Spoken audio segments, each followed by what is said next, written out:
Welcome back. So in this part, we're going to look at RESTful web services, and we're going to develop one with a Spring Boot example. I don't know about you, but if I'm just given theory, I don't feel like I understand a theory unless I've actually applied it a few hundred times. So we'll take the Uno Game API that we've used before, and I have other tutorial videos on the simplified version of the Uno Game, not really an Uno Game, a stand-in turned into an API. And recall that the API, Application Programming Interface, had an existing method. It has factory, so it has a static method would use getGame. Of course, the factory method implies that the default constructor is hidden, so nobody can create an object of this type except for getGame.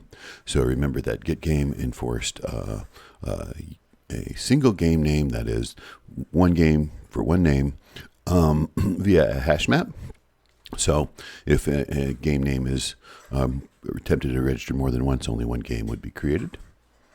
But a new game would be created if a unique key was passed, a unique game name was passed into it. And then two object methods, next turn and get turn. So get turn, next turn would say true if there's a next turn available, and then get turn would return that turn. So this would translate directly into a SOAP RPC API very easily. Remember, remote procedure calls, very much like what we've written here. It's a strong appeal. You could publish APIs as web services. Think about all the existing APIs from 20, 30 years ago. SOAP is a nice translation tool for those.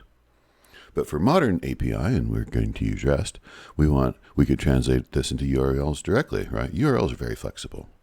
And remember, it's not a protocol. REST, so you can basically code your URLs to do anything. But we want to attend to REST conventions as best as we can. So we're going to see how we can transform our existing API into a REST API.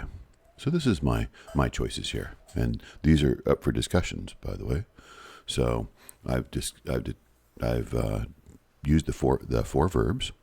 And then I've defined very similar URIs, the uniform resources as REST calls for.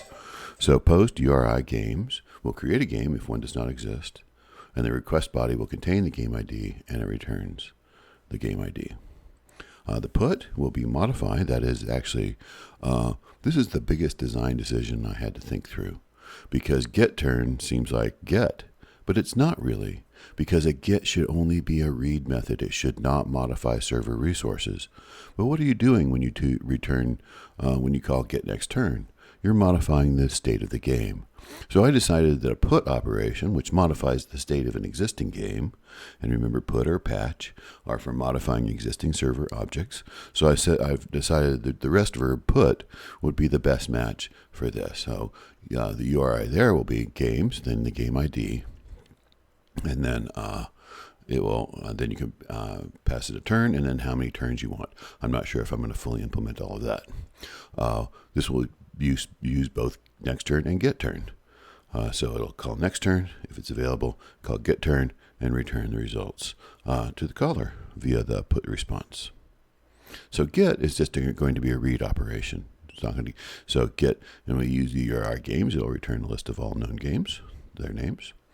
And then if you use the URL and you use games and you put game name on it, it'll return the last known turn if that game exists. And then delete will delete a game. So we'll take a look at the code next.